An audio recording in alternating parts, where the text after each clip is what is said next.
Hey team, meet Skimpies, the organic cotton undie made like a liner. Skimpies are for all of us who love going commando but can't quite pull it off like we used to. You just pop Skimpies directly into your pants, press firmly, and it's like you're wearing underwear without the gnarly panty lines. No PFAs, no synthetics, no irritation. Just clean, breathable, organic cotton where you need it most. Created by Bette Bentley, inspired by her own journey as an absolute babe who wanted to live that commando life, but without the UTIs. Go to skimpies.com to get started. Every peach deserves its day, and Skimpies is here to help make it happen. Skimpies, we just want to be in your pants. Hey team, and welcome. I'm your host, Carrie, creator of Mother Life, your destination for all things real talk and parenting. This is the IRL group chat, where we talk about the wild balancing act of pursuing careers and passions while also doing our best to show up for our kids. Join me every week as I sit down with some badass parents in my closet and we talk about their careers, kids, and relationships and all of the weird shit that comes up when you're trying to balance the seemingly impossible.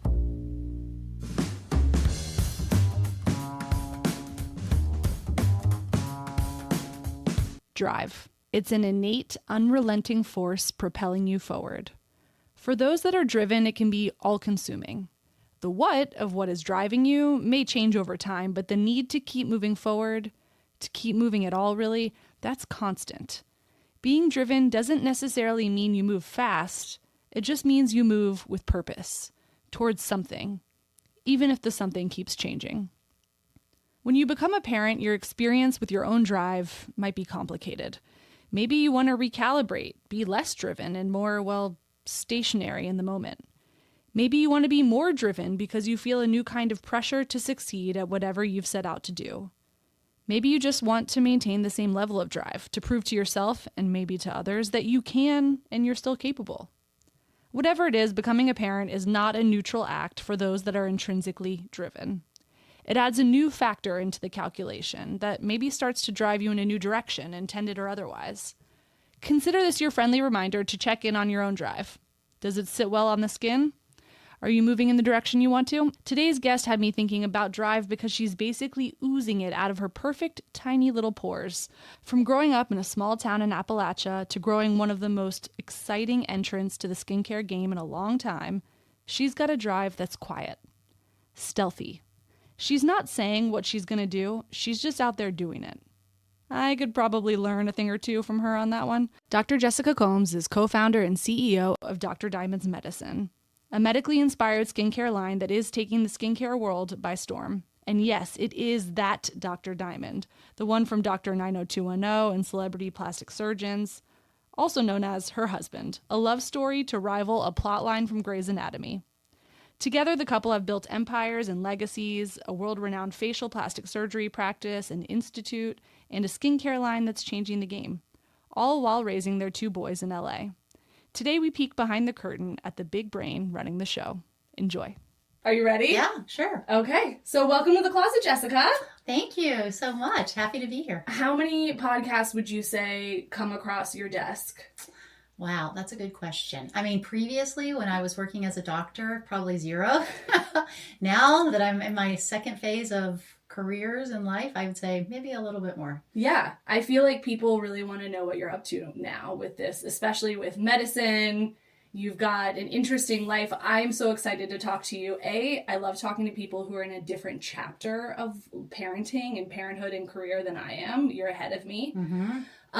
And B, like, you did have a second act. You did totally pivot and do something really different. And why I'm super excited from you is you did a shit ton of school. Like, you went to medical school. Mm-hmm. That is a lot of years. And then you found something sufficiently exciting and compelling to pivot from that. Yeah. So I want to hear about that. Yeah, sure. But first, we're going to start with little Jessica. When we first talked on the phone, I was like, I detect a Southern twang of some kind. So tell us where you grew up and what was that like? Yeah, for sure. Well, yes, you did detect wisely because I grew up in the South, what I consider the South, in Kentucky. Some people don't think it's not really Southern. It's really like more in the almost like Midwest, but I consider it's definitely a very Southern state. So I grew up in Kentucky in a very, very small town, like so small you probably can't even imagine. I think literally maybe like 400 people in our town, something like that.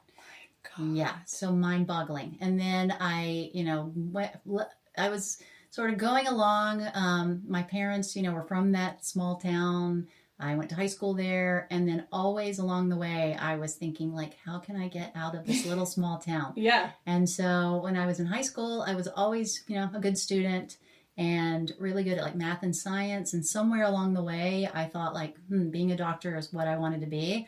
And so that's what sort of took me out of there and, brought me ultimately to medical school and then where I am today. Oh my God, there is so much to dig into. First of all, you're our first person from Kentucky on the pod, so that's exciting. That's exciting. Because besides the Derby, I don't know much about Kentucky. Wow. And fried chicken. Yeah, well, yes. Kentucky Fried Chicken. Kentucky is an amazing, beautiful place. Like I said, it sort of has a southern feel to it. It's hard to describe. Where I grew up is in the heart of the Appalachian Mountains, which you probably have heard of, but don't know very much about. So when I tell you I grew up in a really small town in the mountains of Kentucky. Well, Appalachia has a reputation for being like broadly low socioeconomic. Yeah, no, that's totally true.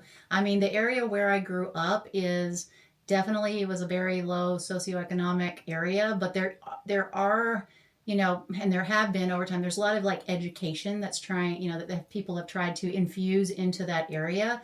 So I would say, while there is still, it is a very low, at times low socioeconomic place, there's a lot of like really interesting people who live there who are very educated and really care about like trying to improve like the quality of life of people who live in that area. Yeah. And there's a lot of interesting people that have come from that area as well. So who should we shout out? Yeah, let's shout out. Well, one of my good friends, her name's Rebecca Gayhart, you may know. Yeah. Like she and I grew up together in this little small town, and then she, came out of there, moved to New York to model, and then eventually, got into TV. And it's so funny because now we both live in LA, and we sort of like caught up again when I moved to LA. And both from that very, very small town. That is so special to have somebody from that chapter of your life. Because I don't have that extreme of an experience, but I am at a stage now where I kind of long for having more of that connection of like somebody who remembers remembers that life before. Yeah. So to have somebody here who also has experienced their own sort of meteoric success, you guys probably look at each other and be like, can you fucking believe it? Sometimes, crazy. it is the whole thing about like that we grew up in the small town and then we like, she moved away. We still sort of kept connected. And then there was a time period where we weren't connected. And then when I moved back to moved to LA, then we reconnected. So, and then yes, it's just crazy. And then our lives have sort of paralleled since then. Like we have kids that are almost the same age, our kids go to similar schools. And so yes, very interesting. That is so cool. Now, what kind of parenting vibe was the vibe when you were growing up? Was it very strict, very lenient? What did things look like? Yeah, so that's an interesting question. I think, I grew up I was born in the 70s, so I'm like 54 years old. So it was definitely a very different time. There was a lot of the ability to kind of do whatever you wanted. Our parents worked. Yeah. And so I think as kids we were left alone. Like latchkey style. Yeah, we were kind of latchkey style, So they were strict at times, like when they were there. But when they were not there, there was a lot of ability to sort of do whatever you want. Like I was the type of kid I had two sisters. I was the middle child.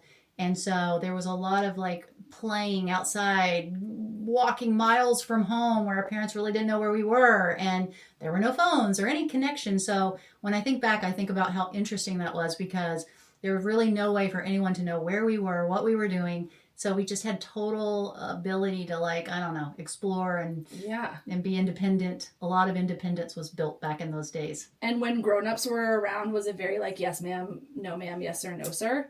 My parents were not, that is more typical of the South, I would say. And my parents were not super, they were not super, super strict. So I would say not really with them, but there was definitely though, I guess overall in the South, there was this sense of you respect your elders, I'll say you respect your elders. So there was definitely that sense of like, respect the people who are older than you, and I was always, I guess as a middle child, I was always sort of the people pleaser, the do-gooder, sort of always wanted to sort of just do what everyone told me to do. So I feel like I was a pretty easy kid as far as not someone testing the limits too much. I'm obsessed with birth order. To me, it is more powerful than your astrology, your sign, your moon risings, whatever. For me, I feel like we can tell so much. If people are like, if there's anomalies, of course, but like if you're a couple years apart from your siblings and you're somewhere in there, often something about that resonates. Now, you named some of like the really nice things about being a middle child. Children get a bad rap sometimes for being like the shit stirrer, the troublemaker. You don't strike me as that girl, though. I wasn't, but in the one sense, I don't think I was a troublemaker at all, but what I did find is that I kind of went between like my older and then my younger sibling. So like I would always I would be the one that was always with someone against someone else, if that makes sense. Yeah. So it'd be like I was either in some kind of relationship with my older sister where we were against my younger sister, or I was with my younger sister against my older sister. So that's sort of how it works. So I guess in a sense, maybe I was, and I just didn't know it. Well, but that's like there's this sort of peacekeeper reputation, like hyper aware of where everybody else's emotional state is and like trying to bring the temperature down of the room. Maybe there's some of that that's too. That's for sure. That's no question. Yes. I think that's definitely who I was and who I continue to be. Probably a good skill for a CEO. It is, actually. I think it's an actually really good skill because in these businesses, in the business that I'm in currently, right, there's a lot of really smart people who are really accomplished type A people, and those kind of situations can lead you to where a lot of people have a lot of ideas and they're disagreeing ideas, and you really have to try to take everyone's ideas and try to like make it all work somehow and keep the drama down. Yeah, there's like an emotional intelligence required that sometimes I think like CEOs, you're a founder and a CEO, so it's a little bit of a specific thing. But if you're like a CEO coming into a company, I think often people end up in those roles because they were really good at whatever job came before, and they get promoted. And it doesn't necessarily mean that like you have the core facility to do the emotional intelligence piece. Yep. But when you're founding your own thing, it seems like it is really important actually. And it's funny because my son, who's in high school, he was doing a research project for college or whatever, and it was all about emotional intelligence in business and how important it is. And it's funny because I hadn't really thought too much about it, but now that I am in my own company and I am the CEO of the company, I realize really how important that was. And it's funny because I've never thought about like my upbringing and how that led me to be able to have some of this emotional intelligence. I always say I have a lot of common sense, and I think the common sense has really helped me a lot in business, but it's probably a combination of common sense and emotional intelligence. For sure. And also the common sense piece comes from walking miles and miles with your sisters unobserved, and you 100%. Had to fucking figure it out. 100%. Figure out how you're going to get home. 100%. Totally. Exactly. So this whole time you're like, I'm going to get out of Dodge. Like, this is all well and good. Is your family still there? Yes. My parents still live in the same place, in the same house that we lived in growing up, in the same small town. But for me, I guess, clearly I live in Los Angeles now. There was a part of me that was a dreamer that wanted to see more of the world, that didn't want to stay in a small town. I remember when I told my dad that I was going to be a doctor, go to medical school, his words were, "Are you sure? I don't know if this is the right move for you. What, you want to be a teacher? I think in his mind, I don't know what he was thinking exactly, but he was the type of person, he was very practical, and he definitely thought like it's better to have something that's secure and that we know that you can work and have a job. And he definitely wasn't like a dreamer like I probably was. More risk averse. Yeah, exactly. He was more risk averse and more like, let's find something that we know you can do and that we know you can get a job. And I remember just that conversation of being like, he has no idea what he's talking about. It probably pushed you even further. It did. It totally did. Get me out of here. Yeah, like there's no way that I'm going to do something big in life. And then your sisters? Yeah, so my older sister, so she probably is more of the classic like first child. She is a psychologist, but she did stay more locally. She went to college, became a psychologist. Now she runs her own business, but she's like, she's a very smart woman and very like type A. And then my younger sister was more classic younger sister. Like she went to college. She didn't even want to go to college. Parents forced her to go to college. She would cry every weekend, want to come home.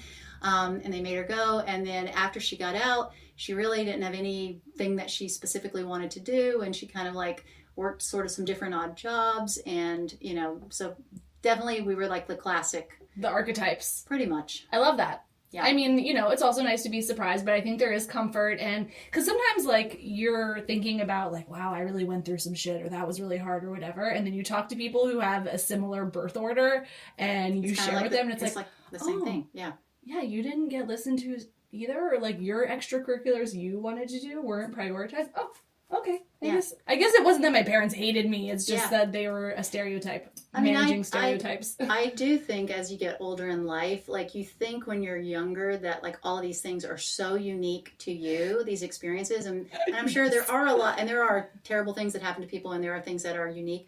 But I think as the older I get, the more I realize how there's such a commonality between people and life experiences.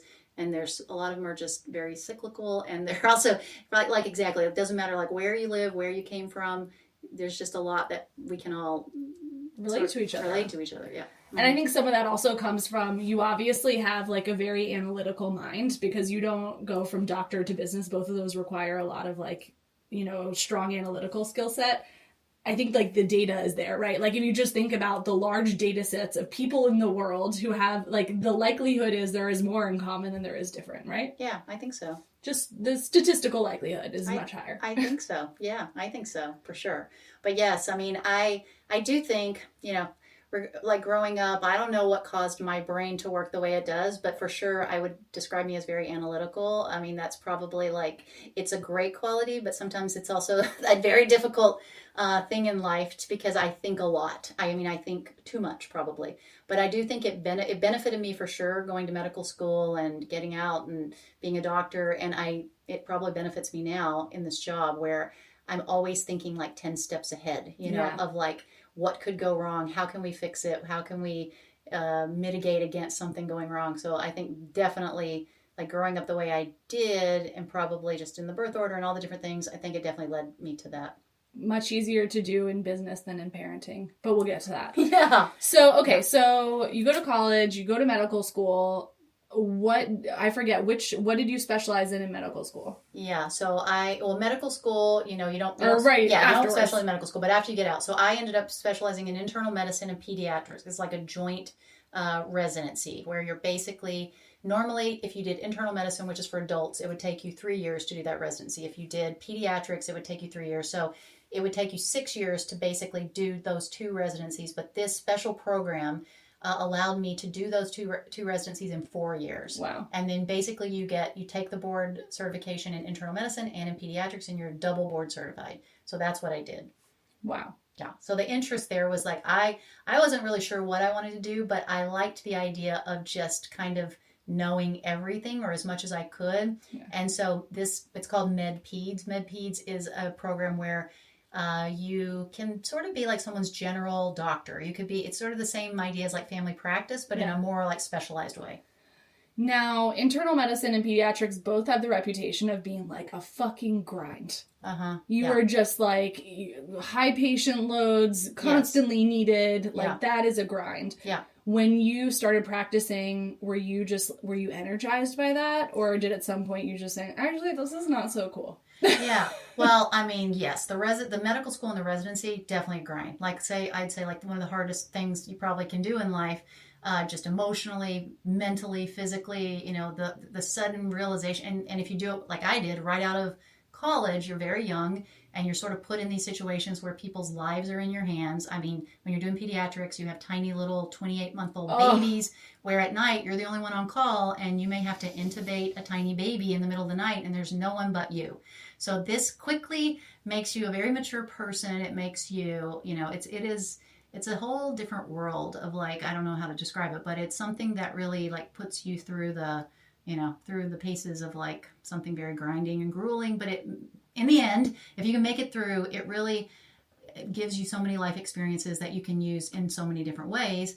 But from there, I would say after I got out, as far as like how I felt, yes, I felt, you have to take the 2 board exams like right after you finish. And then I started working immediately. I was working at the same place that I did my residency. So I started out working there's a VA hospital there, and I was one of the attendings in internal medicine. And then I was working back at the Children's Hospital as well in pediatrics.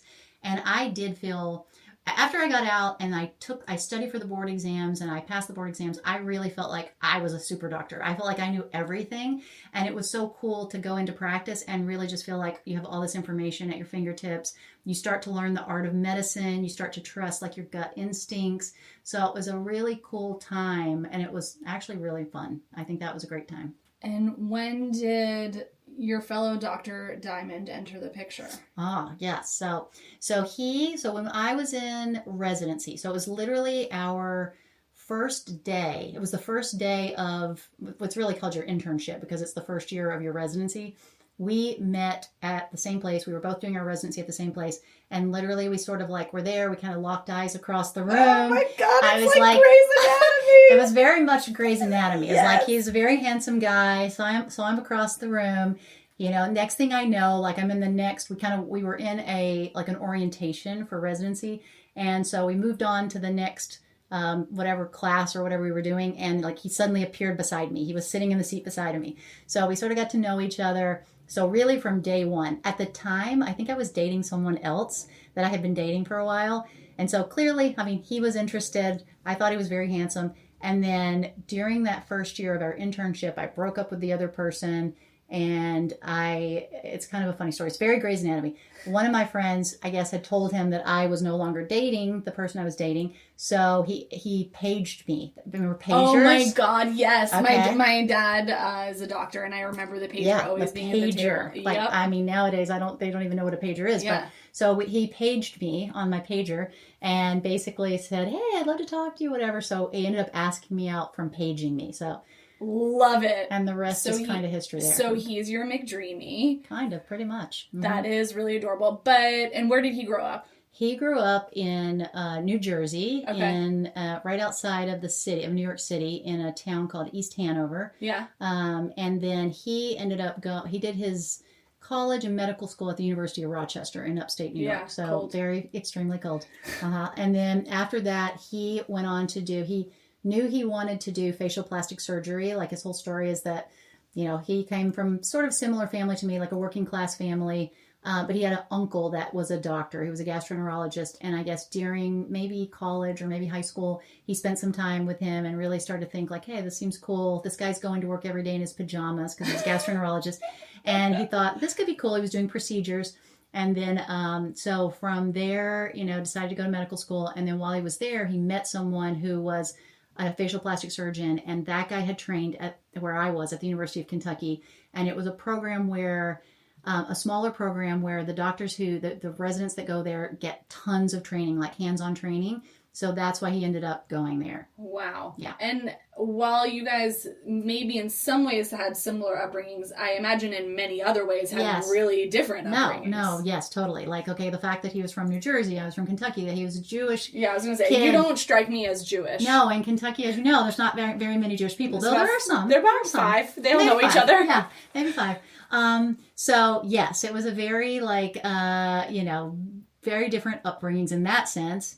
But there was just something about like we totally, what's funny is because sometimes I'm like, it is interesting to think. I remember what his grandmother said when she first found out that he was dating me. A shiksa. And you're going to laugh about what she asked. The first 2 questions were, is she smart? Was the first thing. Is she smart? He's like, yes, she is very smart. She's like, okay, great. And then the last one's like, is she pretty? And he's like, yes, she's pretty. And so I was like, okay, she's good. Wow. That's what she, so she was like. She was a pretty friendly Jewish grandma. She was. There's a lot of other Jewish grandmas that would have not had you around 100%. a second longer. No, 100%. It's funny because he kind of grew up, his from the East Coast, he's Jewish, so they are, more traditional. But on the other hand, his mother, she's a very like, I don't know what the word is. I would call her, she's a very like, fly by the seat of your pants kind of lady. She's very like open to like the world and like life. She's a very like she's amazing, by the way. But so I think she and his they were all similar. Yeah. So they were more open to the fact that I was not Jewish. Which I but think you were a doctor. So they loved that part. Yeah, I bet they did. Yes. A double doctor situation? Oh my God. Yeah, exactly. They were very happy about that. Okay, so you guys, you have your love story. Where in the discussion or conversation or timeline should we have kids? Like, did you always know you wanted to have kids? I mean, honestly, like being a doctor and doing all, so busy during residency and all those things, I wasn't the type that actually thought like, oh, I'm so excited, I can't wait to have kids. I probably in the back of my mind thought at some point we'll have kids. So I was never like, super pursuing this. And he was probably also similar, like maybe like, I don't know if I even want to have kids. Yeah. So I think when we first got together, he was sort of like, I don't know if I even want to have kids. And I was like, okay, well, I mean, I want to have kids at some point. Yeah. But I wasn't like in a hurry by any stretch of the imagination. The other part that's really interesting about the kids is that my mom, who knows me very well, I remember her. So once we did get married and we moved to LA, which I'll tell you a little bit about that, but she called me on the phone and she was very much like, when we said we're thinking about having kids, she was like, I don't know if this is a good idea. This is my mother. Wow. Yeah. She was like, I don't know if this is a good idea. That's she so goes, interesting. I'm not sure that you're the right kind of person. Like, I don't know that you're going to be, I mean, she was kind of being very insulting, but not sure you're the right kind of person that's going to be good with kids. For the record, this is exactly like your dad telling you that he didn't know you should be a doctor. Pretty so much. You're like, somebody, am I ovulating? Let's get pregnant immediately. I think that is what happened. Yeah. Exactly. It's so funny. Maybe they were using reverse psychology on me and I didn't know. But so that is what happened. So, but yeah, so we were, at this point, we had left Kentucky. He left first. He came to LA because he was doing his fellowship. And it was sort of like, well, are we going to stay together? Are we not going to stay together? He came to LA and I ended up deciding, you know what, I'm just going to move to LA. He was like, come to LA. So I said, okay, I've always wanted to, again, this mindset of like, get out of this even small town, even though this was a bigger town that I was living in. But like, let's go somewhere really fun. Let's get out of this small town. But I was, 20, no, I was like 31 years old by this point because I had gone through residency. I had gotten out. I was working a couple of years. So I decided to do it. So I moved out to LA sort of thinking like, I don't know, this might work out, it might not, but I'm just going to take the risk and go. So I got a job at USC. So I interviewed there and I was working as like an attending there in internal medicine. And then probably, I would say a year and a half after I moved here, that's when we actually ended up getting engaged. And so that's then when we started talking more seriously about having kids. And then, probably, I don't know, a year and a half, 2 years after we were married, we started to have kids. And at this time, you're working at USC, you're working as an attending. Has he had in his mind that he's going to build this great empire that we all know and love now? Like, were the sights always set on that? I mean, he's definitely also like a big out-of-the-box thinker, a dreamer, definitely one of those guys who sets his sights very high. So I don't know if he could have imagined like where he has ended up, but I do think he always tells me that like his grandfather always taught him to go to the top, like to always be the best. Like whenever you have a question about something, go to the top. So he was definitely one of those guys that like always wanted to end up doing something that was the best, to be the best, to learn from the best. So I do think he probably didn't know it, but like I think this was the career. The writing was on the wall. Yeah, I think so. And then for you in this context, so you get pregnant. You're a doctor. How does it work? I mean, my friends who are doctors their maternity leave is often, like one of my best friends from childhood is an OBGYN and she has the worst maternity leave of anyone I have ever heard. It was like 6 weeks or something, and whatever, the absolute minimum. Yeah.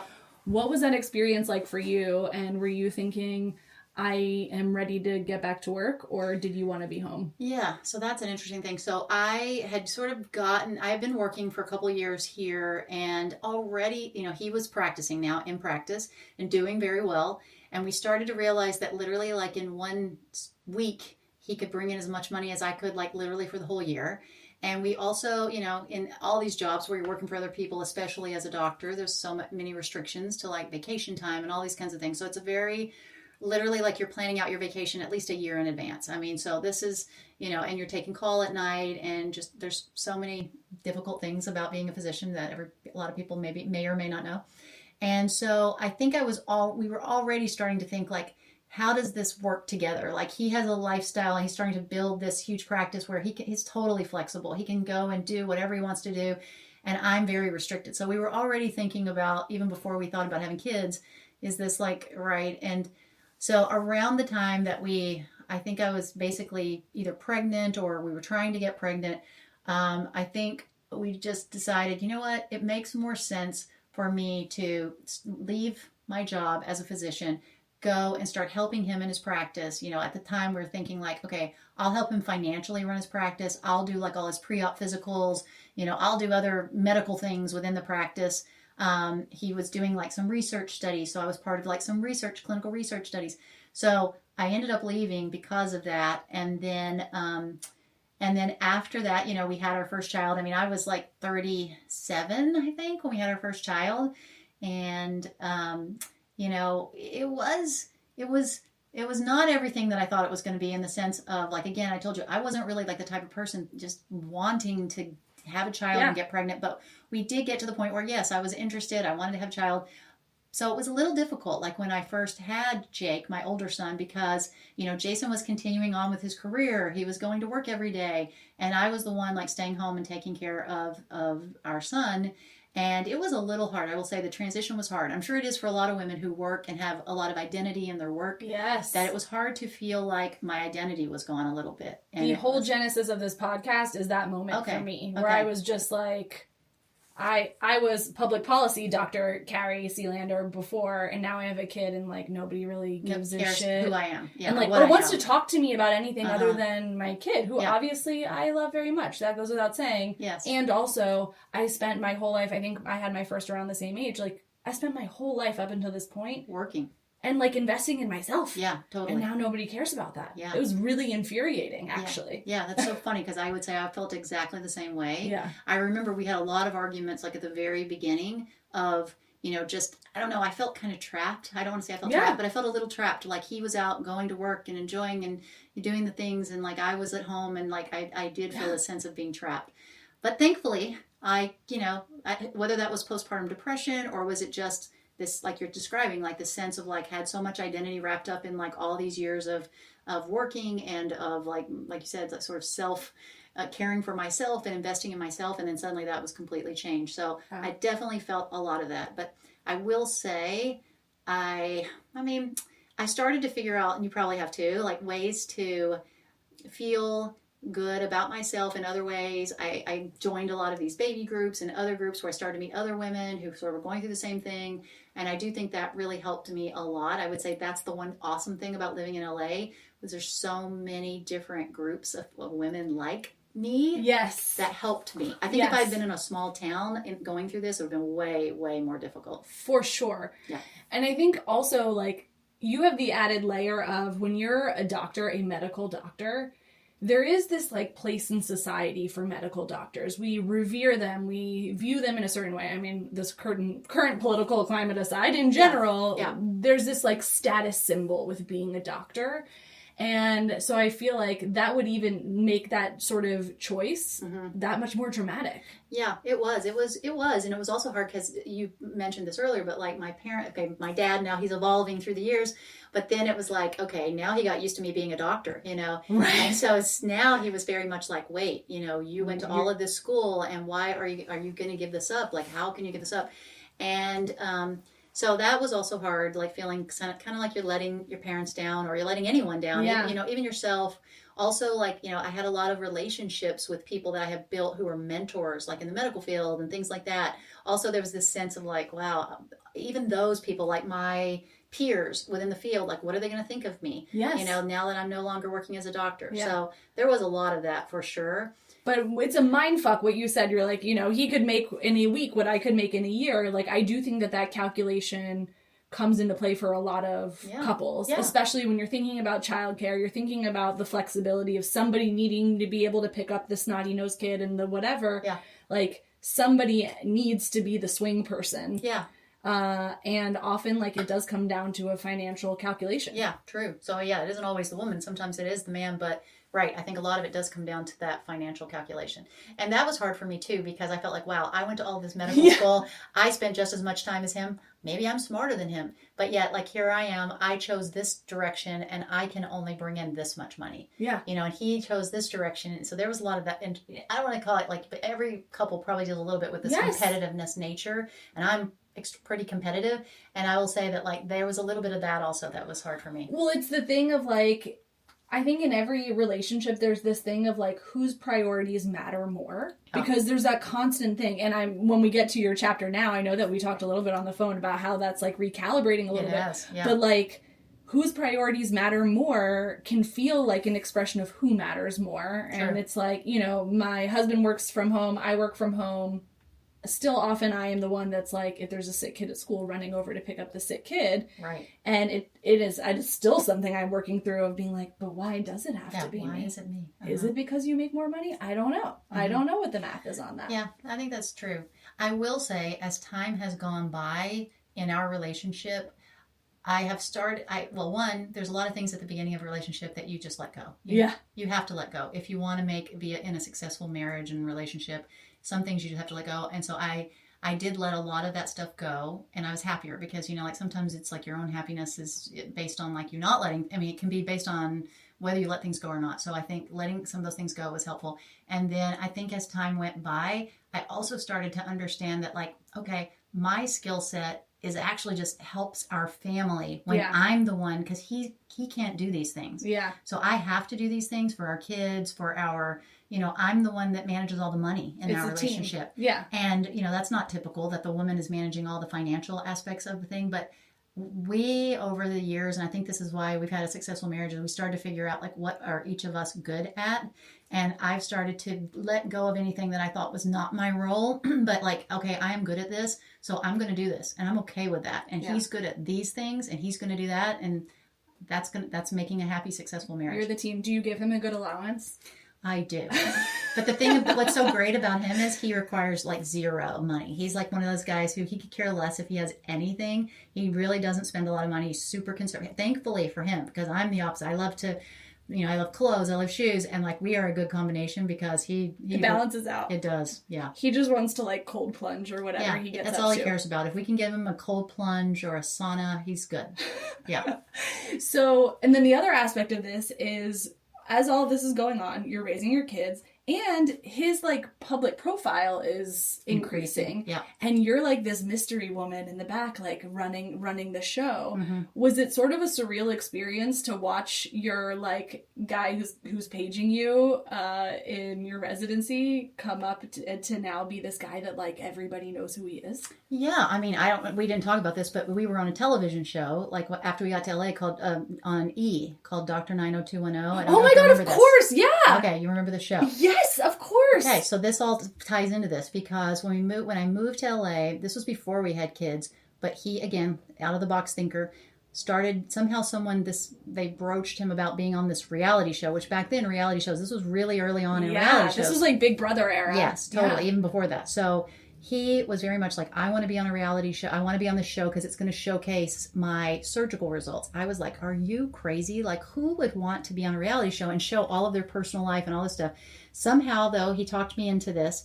And so I totally forgot about this. Yes. Yeah, this is crazy. Yes. So we were on the show. It was 5 regular seasons, and then it had 2 like special seasons. So it was 7 years. And during that time, that's when we had our first child. And so, he was kind of catapulting to like this really like had a lot of fame early on back then. So yes, I think, you know, it was difficult. It was a really weird experience to go through that with a spouse. And I'm sure people in LA who are married to people who are actors and actresses, they go through the same kind of thing where it's very awkward and strange, because we would literally go through airports and people would be like, oh my gosh, Dr. Diamond, I can't believe you. Like we'd be in New York or wherever we were, literally people would just come up to him. So that was a very strange and weird experience. And but I'm sort of the type of person, like I kind of love being behind the scenes. So for me, maybe there was a little bit of awkwardness to this, but overall, I like to be behind the scenes. So I was okay with this. So it's the perfect combination. I think so. In this way, it was more the like team working together, everybody doing what they do best. I think so. Now, where we are today, you guys, 2023 Metacine launched? Yeah, it launched in 23. So our skincare line that we created based on his surgical practice and all, you know, both of our medical knowledges and all these years of experience, it launched direct to consumer in 23. It's called Dr. Diamond's Metacine, Metacine, sort of a play on the word medicine. And it has been a wild ride. I did not know really what I was getting myself into. Like when I for years, we had talked about skincare lines. There were people who wanted to license his name. We had worked with different, people. Like there was once an esthetician that we had worked with and talked about a skincare line. It kind of like went pretty far in this whole thing, but it just wasn't meant to be. It didn't work out. And so we kind of got to the place where, again, I'm running his practice. He's growing, continuing to grow. After Dr. 90210, Instagram took off. So that was a really big thing that like his practice started to showcase more like in-office procedures in addition to his surgical results. And that took off. There were a lot of people posting about him, as you know. I mean, even today, influencers and very VIP people and just a lot of people. So we sort of got to the point where I was like, hey, we don't need anyone's help to do the skincare line. I really think we can do this. He's like, look, if you can get this thing going, we'll do it. So that's kind of how this all started. We probably I don't know, it was like a while before we launched in 23. It was prior to COVID. So we were already sort of going. We had hired a few people to help us and things were moving along, and then COVID kind of hit. And so we took a little bit of a break. And then once things started to open back up, we were like, okay, let's keep moving. Let's keep moving with this. And so we, really researched. He has a procedure that he trademarked that he does in office that we used as sort of the inspiration behind the first products that we launched. And so we spent a lot of time researching ingredients and testing and trying and all these things, and sort of got to where we thought we had some really great products. And then we launched in 23, really to amazing response. He himself had already built this pretty big following on Instagram and, just by word of mouth over the years. And so I think a lot of that really helped to catapult this brand, to get a lot more awareness. And so, yeah, I've been running the brand. I've kept the title as CEO since we started. I definitely have people that I have hired that are, I think really great people, have a lot of knowledge in the space that have helped me. But we have ran this brand very, very lean with just a handful of people, literally, until now. We just started to hire and build out a little bit more of a team. We're 2.5 years in, been doing really, really great. The brand has grown significantly over 2.5 years. We're in retail now. We're in Nordstrom, Blue Mercury, and full distribution. So we have over 270 doors across the country that we're in. So things are going really, really well. And it's been really interesting because, again, being a doctor and literally just deciding I didn't really, didn't know what I was getting myself into. Yeah. When I said I was going to be the CEO, I didn't really understand what that even meant, honestly. Yeah. So I think I found myself doing things and learning things and being in situations that I had no idea I was going to be in. And the backdrop of all of this, you've got 2 boys who are now high school and middle school? Yeah, well, the youngest one now is a freshman in high school. Okay. So they were, at the time, there was high school and middle school. So, they've seen me because I've been busy always working at his office, running his practice. There was a time there when I did all the lasers in the practice. So I've always been busy, because basically everything falls back on me, in the practice, just like it does at home and the practice also. So all throughout the years, we would have office managers, but people would leave and it would all just turn back onto me. So I would just be working. There would be times when they were little kids where I'd have to go and be there at 7 o'clock in the morning and work all day and not come home until, I tried to not do that, but there were times when that did happen. So they were used to seeing me work hard, and they've always seen him work really, really hard. Yeah. So now, though, fast forward to where we are today and starting this skincare brand, and these kids are now in high school. I don't know. I hope that they look and say wow, look what she's done. But, hopefully they don't say wow, she didn't spend time with me. They might later in life look back and say she didn't spend time with me and not enough time with me. But well, first of all, everybody needs something to talk about in therapy. Yeah, so I'm you're giving them something. A gift regardless. True. Because otherwise, how conventional. They grew up with everything they could possibly need. Yeah. Their parents were around and loved them. They need something to hold on to, Jessica. Yeah, there you go. So you're welcome, kids. But also, I think it's so interesting, you didn't say, I wonder if they think dad was around. You think about you, because it's as the mom, we always, our kids need us differently. Yeah. In a kind of really crazy way. Yeah. Did you grew up with all girls in your house? I did. Mm-hmm. And you've got 2 boys. Mm-hmm. Was there anything about raising boys where you're like, wow, I really don't get you guys? And I ask this because I am raising a boy and a girl. And this boy, I'm like, wow, I don't always understand you. Like, I really don't get your vibe right now, or like your need to jump off something, or like your need to yell about something. It's just a very different energy that I am not entirely familiar with. So I often like look to my husband being like, do you know what I'm supposed to do right now? Because I don't know what to do with this. Yeah, well, 100%. I have felt that way for a very long time, since that, especially having only two boys, no girls. Yes, it is. It's a whole different world. So growing up with like two sisters and now being in a situation where I'm the only woman in the house, it's a very, very different situation. And yes, for sure, like when they were little kids, didn't completely understand them. Well, they had so much energy. I mean, I wasn't used to all of that energy. So I think that was really hard. And Jason was working all the time. And sometimes at the time, he was even flying like to the Middle East to see patients and to other countries. So he would leave me alone for like weeks at a time sometimes with them. There was a lot of travel when he was early on, when they were little. So that was hard. I mean, having the physical energy to keep up with them. As they've gotten older, yes, for sure. There's even other things. I mean, the fact that, no one cleans the house. No one helps me clean the house. They all make huge messes and no one thinks about anything. It's just this very different. I often sit and think, wow, how much different would my life be if I had just even one girl who was like helpful and thinking about like, how can we keep this place organized? How can we, I mean, those are dumb things, but and then also just the thing about like, you never have anyone that really wants to do the same thing that you want to do. They don't want to watch the same television programs. There's no one there to go shopping or to do it, so it is a very different kind of life to be a boy mom. And I think that some women are made for it and some are not. I'm a very girly girl. So for me, I would say it's been a little bit hard. But there's there's a lot of positives. I mean, I think my older sister always told me, she had two boys also, and she would tell me like, I know it's hard right now when they're little, but she's like, when they are in high school, you will see it is so much easier, I think, than girls. I mean, we don't know because we didn't have girls, but different than what we see our friends going through.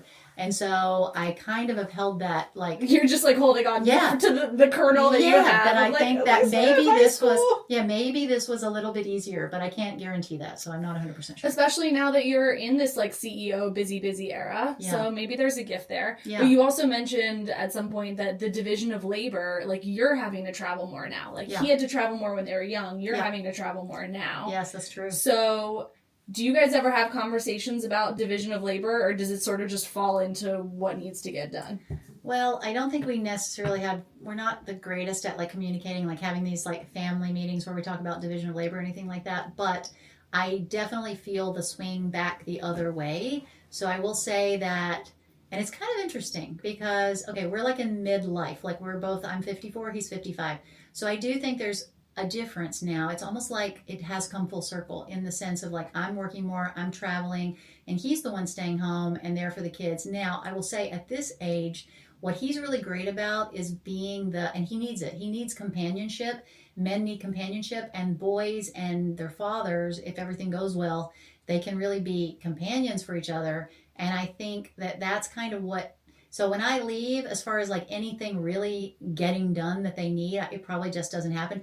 They're having to be super independent and just fend for themselves, or they call me. Like I'll be on my trips and they'll be like, oh my gosh, I need help with my blah, blah, blah, my homework or whatever. They don't go to him at all for homework. They all come to me. So like I'll be like in a car on the way to the city and have to be like dealing with homework and scheduling. This is why his grandma wanted to know if you were smart. She wanted to know if you could do the kids' homework because he wasn't going to do it. Yeah, that's exactly right. So there's definitely been a whole change, and I will say he is stepping up and doing things and taking them to things and being at events and things that like now I can't be at. So yes, there's a little bit of this coming back around. And when they were growing up, like, did you have nanny? Do you have like, what was the kind of support system? Because you were still working a lot. Yeah. So, I didn't grow up with nannies. Jason didn't grow up with nannies. But when we moved to LA and we literally had no family here, we did have nanny very early on with Jake and then also with Jasper.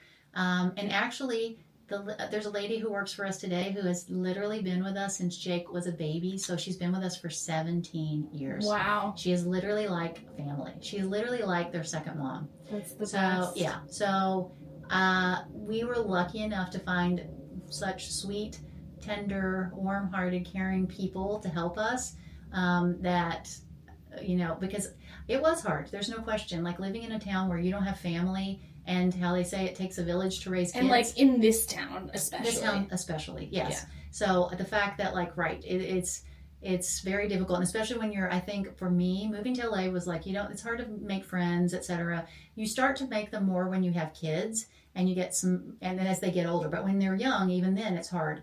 So I think like I felt like I had to rely on other people. And my mom was so great because I think a lot of people would make you feel guilty about that, like having to rely on nannies. And she never did. She always told me, you do. And she knew what kind of person Jason was. And Jason was working all the time, and this was not his strong suit. And she was like, you do whatever you need to do to get the help that you need. She's like, you cannot do all this by yourself. So she was always super supportive of me having help. Shout out, Mom. Yeah, she's a great mom. My mom's awesome. So she was always very supportive, and it made me feel better. But also, I just knew I couldn't do it by myself. I couldn't. It's not possible. I mean, it's there's just people not out there maybe who can, but like I could not. I will say during COVID, I don't know if you experienced this, but when I literally, like when there was no help around, because during COVID, we sent her home. She was home with her family. And I literally cooked three meals a day, which I'd never, ever done in my entire life. And our whole family's survival depended on me cooking 3 meals a day and cleaning the house and doing everything. I could not, I was like, wow. When I thought, it made me appreciate my mom and my parents. Oh, yeah. Because I was like, I don't know that I could do this. I don't know. And I have to laugh because my kids got a lot thinner during that time. So they... So when we look at pictures of them during that time, I remember my sister going, wow, they're really getting thin. It's like, okay, well, they're eating. I was trying to make things healthy and et cetera, but yeah. So funny. That's funny. Mm-hmm. That's very LA, They barely survived. I bet you could sell your pandemic cooking meal plan. Yeah. I bet there's like millions of women who would probably buy it, or people that would buy it. Probably. That's really funny. I mean, I think with the, like, having help and feeling okay to get the help, so much of it does come from, like, the people we respecting our decision. Yeah. And I know it shouldn't be, like, we shouldn't need the validation, but, like, it does make a huge difference. Yeah. And also, like, your partner being on board with what the game plan is. True. Like, because that person can also make you feel guilty about needing help. Yes. And he never did. Yeah. So he always was okay with me needing help. So that really helped. But also, why were you... I mean, somebody else could have cooked all those meals during the pandemic. I know. Somebody could have helped you. Somebody could have made a mac and cheese one night, fattened everybody up. I know. It's interesting.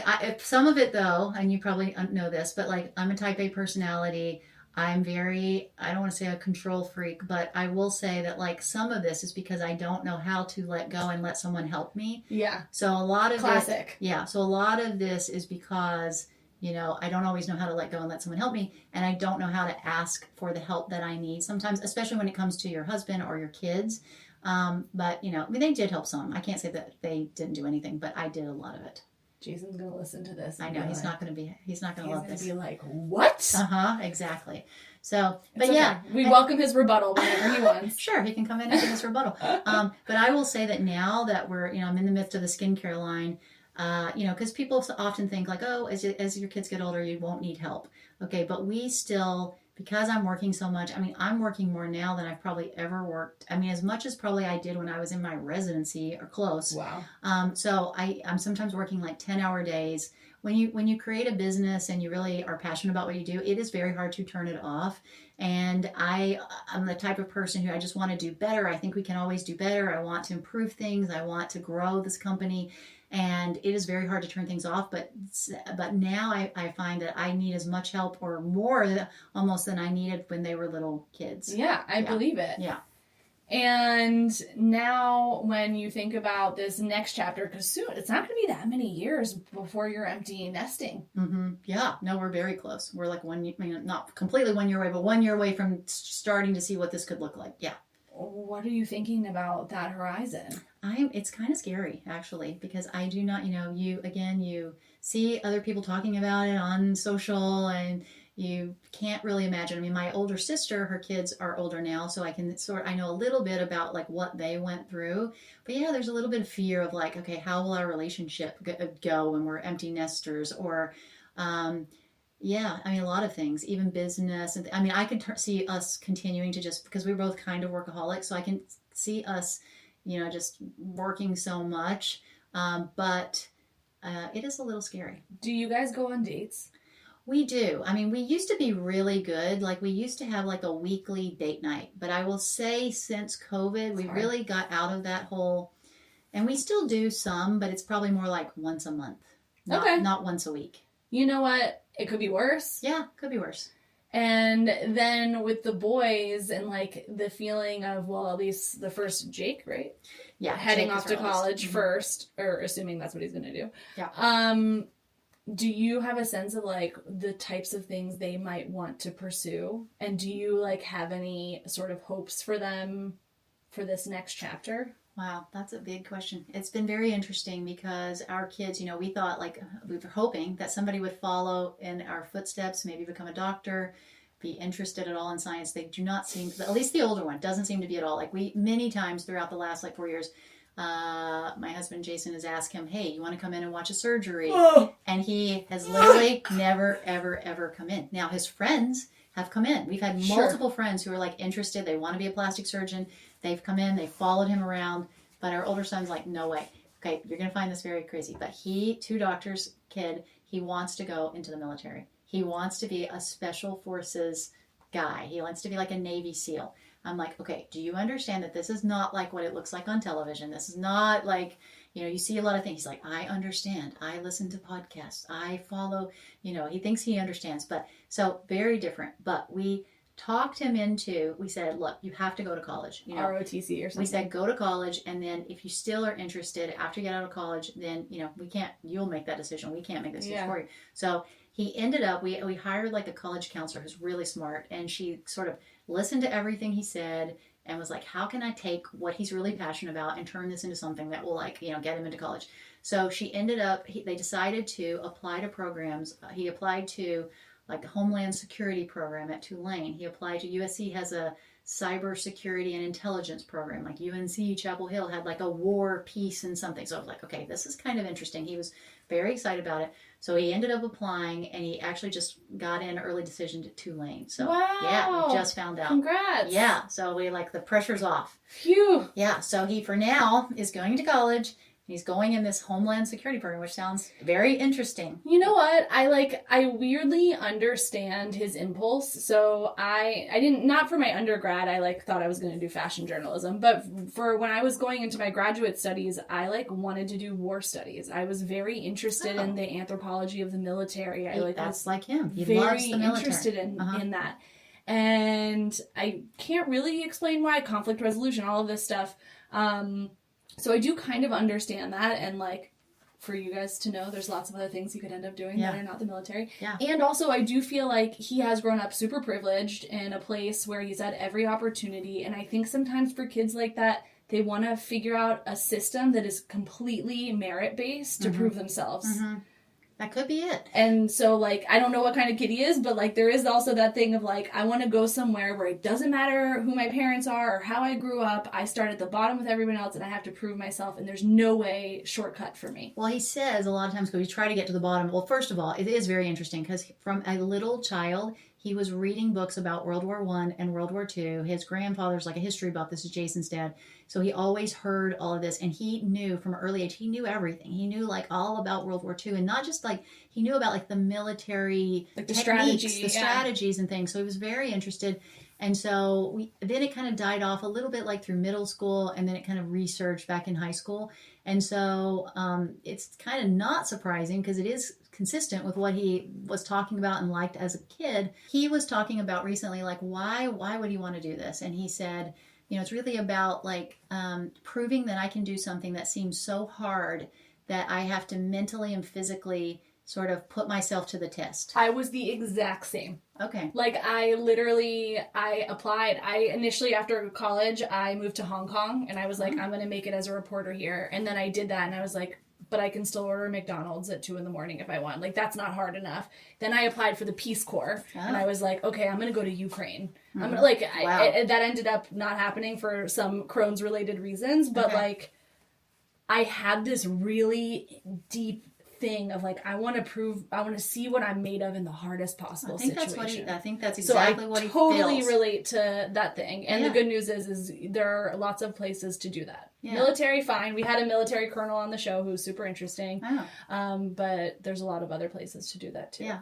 And then we have our younger one who is a freshman in high school, has no idea what he wants to do. There was a point there where he said, I think I'm going to be a ski bum. I'll just go and be, or maybe he said Olympic skier. I don't remember. He's a very different kind of kid. He's just kind of out there on his own. So who knows? Youngest. Very much the classic youngest child. I love it. Well, I could talk to you all day, and I want to hear more about your kids and what they're up to, because it's just a totally foreign world to me. But I want to make sure that we talk a little bit about Metacine and what, because I know that, is it the Instafacial? Yeah. That's like flying off the shelves, right? Yeah, it is literally flying off the shelves. So basically, like I was saying earlier, we took, it was a procedure that he was a very early adopter of these bio-regenerative treatments. So you can think of like the vampire facelift. And he learned very early on, he saw the significant benefits of this in his office. And so he started to utilize it. And then he started to see that when he put like multiple treatments together, he got like an exponential result on the skin. So he ended up trademarking a group of procedures that he put together, and he called it was around the time that the Instagram was taking off and people were using it for business. But he called it the Instafacial because it had sort of like instant results and then more long-term results. And then within his practice, there were times when, when a lot of people didn't want to post anything about having plastic surgery. That has changed. Yes. But thank you to Kris Jenner. Thank you, Kris Jenner. But in the past, people didn't want to post about that. So this was at a time, probably like 10 years ago, where people were willing to post about something that was called a facial, an Instafacial. So this really, first of all, it's an amazing procedure. People love the results, and people all across, people that would come into the practice, makeup artists, celebrities, very high-end, I don't know, just all kinds of people were posting, and it really, really got like a cult-like following. And so people fly in to see him anyway from all over the world, but people were literally flying in to see him just for the Instafacial, not only for surgical procedures. So that was very interesting. And so again, we decided like, okay, we can take this, turn this into to products. And I like to say like skincare ingredient science kind of caught up with what he was doing in office. So all of these, there's lots of new techniques that are coming to the forefront of skincare. So some of these are these bioengineering techniques that are allowing us to produce ingredients that are identical to what's in the human body. So what we ended up using in these products and starting with are these bioengineered human identical growth factors that are similar to what's in platelet-rich plasma, but they are identical really to what's in platelet-rich plasma. And so we had two products that we originally launched with. The first one is called Plasma, and it is our growth factor serum. So this launched like 2.5 years ago. The second product was called Emulsion. It's a retinoid treatment, like a night treatment, but it's really like this multi-functioning hero product. And I sort of like to think of it as a laser, like a laser in a bottle, or it was so the part of his procedure that it mimicked was the laser. There's a laser part and a microneedling part, and it mimicked those parts and sort of allowed your skin to be prepared for the plasma, the serum that we produced. So those were the original two products. They were called the Instafacial Collection, the two of them. They literally flew off the shelves. I mean, huge. I think that the first, I can't remember how many we sold, like we pre-sold when we launched direct to consumer, sold tons of them. And then, started to get calls from retailers and just, people, investors, all kinds of people very interested in what we were doing. And then we launched the third part of the Instafacial collection, which is called Infusion. It's a bioengineered human identical collagen serum, new to the market. Those aren't on the market. And so that launched in February of this year. So that completed the Instafacial collection. And then that became our number one SKU, these three products that we sell together on our website. And then we just launched our first product that's outside of the Instafacial collection. It's a moisturizer, but it's a barrier repair cream called Hydro. And so it has a patent pending ingredient. So sort of utilizing the same kind of idea. Like the Instafacial collection, we like to think of it like it's working more deeper, dermal, really stimulating your own body to turn on its own natural processes that start to diminish over time as we age. And then this moisturizer is really there to sort of seal in all these amazing ingredients and protect more of the outer layer of the skin, the epidermis, and protect the barrier, strengthen it, be able to repair the barrier, and even like improve like your microbiome, which you probably heard about in your stomach, but you also have a microbiome on your skin. And so this Hydro has really like improved. It also helps to improve the microbiome of the skin, which leads to just increased barrier repair and barrier strength and more moisturization to the skin, and decreases your risk of like irritations and all these things. So all the products have been doing really, really well. We have like, 2 or 3 more like in the queue to come out in the next year and a half. So everything's been going great. But yes, it's been a very interesting, I will say like the medical knowledge I had, being able to take that, because this is a science-backed skincare line, and apply that has been very interesting, very fun. We clinically study every product. So I know how to read all the clinical studies. I know what to ask for, what to look for. So all of that has definitely been helpful. But all the marketing and all those things, I'll say like that was a whole new world for me. Yeah. So, definitely we hired some people who knew way more than I did. But a lot of it's just like telling the story of like what we did. And, I actually think we've been successful maybe a lot because we weren't typical people that had created, a skincare line before, weren't in the industry.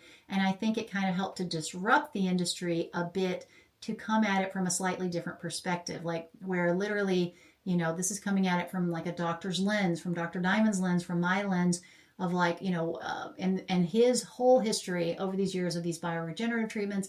And he's very much, if you ever listen to him or watch him on his Instagram or any podcast that he does, very interested in longevity. He is someone who is always looking at like what's out there, what can make us live longer, what can make us live life better as we live longer. So, bringing all that into this, I think has been, it's helpful to this, and it's helped people to really like, it resonates with people and they respond more to it because it's real. It's like a real story. Do people stop you all the time because you have like the best skin? Oh, Do thank people? It's funny is people. It's so good. When I was working in his office, like some very big people, I was doing the lasers in the office, and like someone very, very big came in, and I was doing her laser, and he introduced me and said, "Oh, this is my wife." She's like, "Oh, this makes perfect sense." She's like, "Look at you. Your skin is amazing. So good." She's like, "This totally makes sense now." But I will say that, I use our skincare products, so that's part of how, thankfully I've been married to a plastic surgeon, so being able to do procedures in the office.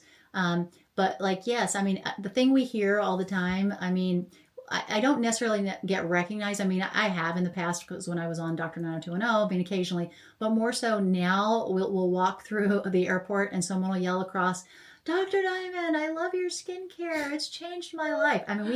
We were literally out to dinner like a month ago, and we were at a restaurant, and some random person comes up across the restaurant. It's like, "Hi, Dr. Diamond?" He's like, "Yeah." He's like, "I just want to tell you, I've been using your skincare, and it has literally changed my skin. I just want to thank you so much." So we literally Do you consider that dinner as a business expense? You should at that point. Of course. I think. Yes, we should. That's incredible. Yeah, so it's been very rewarding. Did you ever have bad skin? I did not have acne. It's funny because our kids have acne, and that was weird because I'm like, I never had acne. I think Jason had acne when he was growing up. I don't want to say I've ever had bad skin, but I definitely, like when I went through having children, I had very hormonal skin. I got a lot of hyperpigmentation. Yeah. I had melasma. So I was able to, utilize like laser procedures and things in the office to help get rid of that. And then I will say, I was in medical school when a lot of people were out in the sun. Right. And so I wasn't getting a lot of sun during the time that... You did the library treatment? Yes, I basically did that. It's a self-treatment called the library treatment. And I did that, and that really helped me. But I will say I use all our products, and we have so many people who tell us like, I've used everything and I've never seen the results that I've seen with these products. And it's because of like, the knowledge that we have, what we've put in them. We're using like the highest level ingredients, lots of science behind them.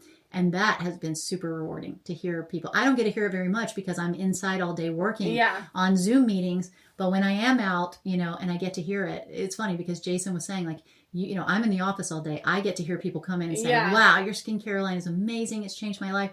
He's like, it's rewarding. He's like, and you're the one behind the scenes doing all the work, and you don't get to hear it as much as I do.